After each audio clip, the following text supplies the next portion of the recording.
Sammy, what age do you think you should have your Oh life yeah, completely together? That's a tough one because there's a lot of people who outwardly appear to have success and appear to have their life together and don't, and then there's people who it's just that's not a metric you want to judge your shit on. Just be mindful of the passage of time, and you don't need to set like a I don't think setting a benchmark for yourself is helpful. Like being like, when I'm 33, I need to have 2 children. I just don't think that's. I think you need to just do the best with what you have and do it day by day. I don't know if panicking over wasted time. How old was the guy? 29? Did he say he's 29? No, he said no, he didn't say his age. You gotta just do the best with what you got, and not necessarily be panicking about deadlines and stuff like that. In your 20s, note the difference between toil as in slavery, cotton picking, if you will, and things from which you can pull experience and take value from. So I had a job doing sports marketing, which very much sucked ass, but I was able to. I got my work speed and also the file handling process from that job. I got my speed and my file handling procedure from that place. I got to see how a corporate 9-to-5 medium-sized business handles their shit. So I was picking stuff up. So if the job that you have is like working at a sporting goods store and it's providing just absolutely nothing for you and it's just straight toil that makes you want to kill yourself, then you should not do it.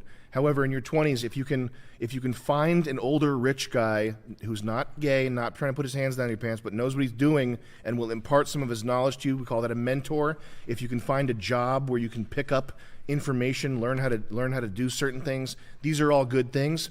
When there's a fork in the road, take it. Quippy little funny little piece of little riddle there, huh? That means if you have a choice between doing 2 different things, just do one of them and keep moving forward, because a lot of success is things that you can't really target for. It's like being likable, meeting people who are going to help you out later, being present, not getting addicted to drugs, all these types of things. So just keep moving forward. Don't stress the small stuff too much, but avoid toil. Take it easy, bro. Take a beat.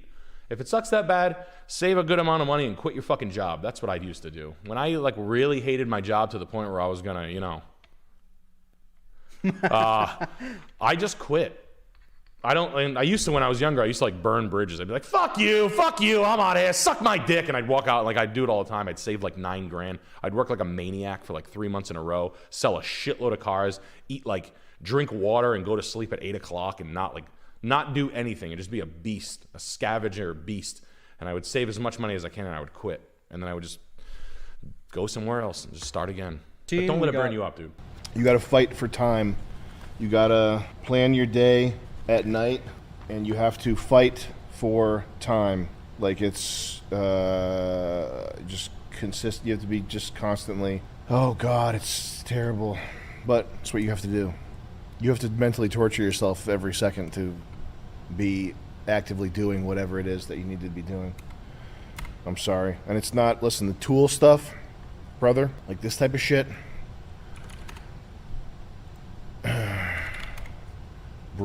second brain. Have you seen this? No. This, how do I get this? Oh my God, this stupid program.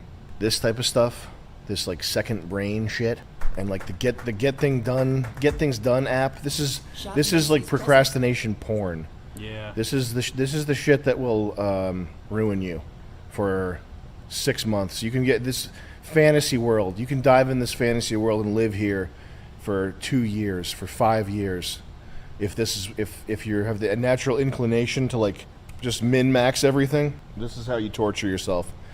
Oh, should I? What app do I use? Evernote, Notion, Roam, Obsidian, Other. I guess I should install all of them. And I've been there. Trust me, I got Obsidian open right now. That's what I've been transferring my notes over from Evernote to Obsidian. So to a degree, it's necessary. I mean, I use this stuff to write sketches and keep track of writing, but this productivity stuff, man, is you got to be very careful not to get trapped watching productivity porn. You think just notebook and paper? You got to have a note. You have to have a notebook, a physical notebook, and a piece of paper. You can't do this on your phone. If you're doing this on your phone, you're not a serious person. And if you're like, oh, I keep track of it on my Apple Notes app, that means whatever it is you're keeping track of isn't important enough to use a physical notebook for, which means what you're doing is not important, which is fine. But you work at Target. You have to have a physical notebook. It has to like acquire a patina and go with you throughout the day. You have to be able to like throw it in your bag. You can't have like a precious, nice notebook, a Mölɛskiné. How do you say your Mölɛskiné? Okay, it's junk. The paper is orange. They make the paper look weathered and old so that you think you're writing something profound on it. Just get white paper like a human, okay?